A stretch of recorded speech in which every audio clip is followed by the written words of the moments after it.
Oh. Tak dengar pula lah macam mana? Tengah duk baca Fatihah. Tak batuk, betul? Tu nak buat lagu mana? Dia betul ya? Jangan kata batuk, bersin teruk sikit. Batuk, boleh cover. Ya, makan woods ke apa-apa, fisherman ke apa, dia boleh batuk slow. Ya, boleh. Hanya bersin.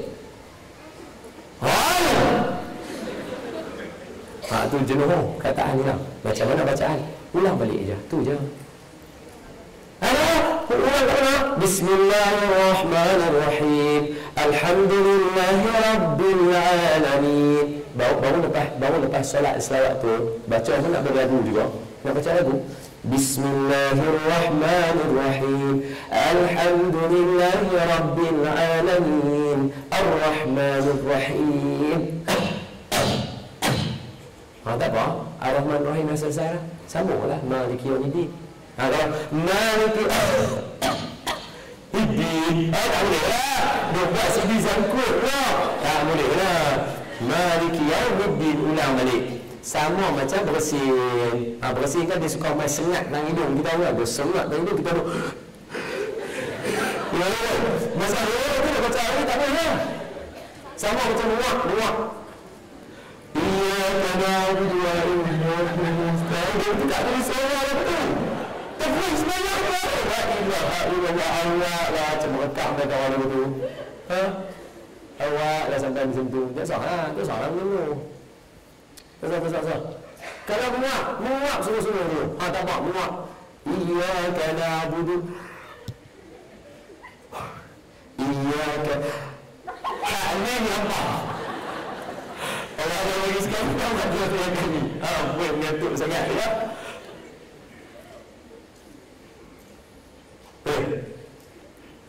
Cuma saya pesan kepada kita yang batuk, kepada kita yang terutamanya yang bersin, bersin kawal pergerakan. Nak bersin, cukuplah. Hak ni sampai amboi memang gempu. Tak ada lah. Saya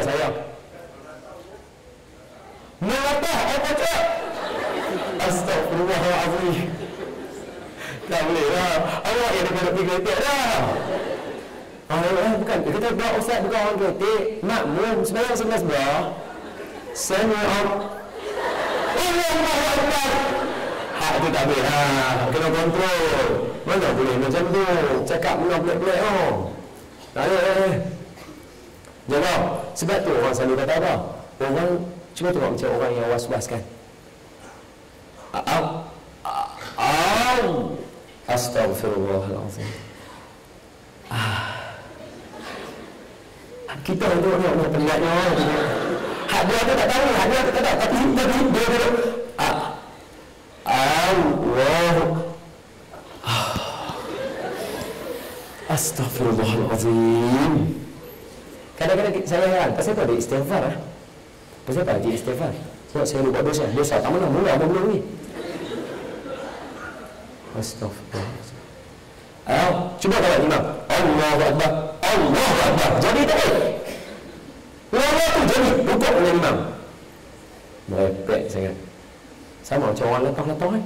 Hak duduk saja-saja dia duduk latah. Bila semayang tak berani duduk latah. Makna kata kita boleh kontrol. Innamal a'malu bin. Boleh kan? Kontrol. Ini mau budak lagi ni, mau tadil semua ni. Ini semua mau tadil lagi ni. Elok lagi. Tak ada duduk sabar duduk bangun semayang untuk naik dulu.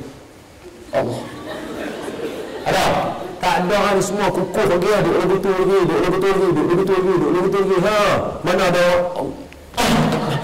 Tak ada ya dalam ni betul. Semua mau tadil lagi ni. Pasal tu jaga latah-latah semua tu. Boleh Ustaz buat gitu, urbatan dia. Siku tu. Allah baca Allah.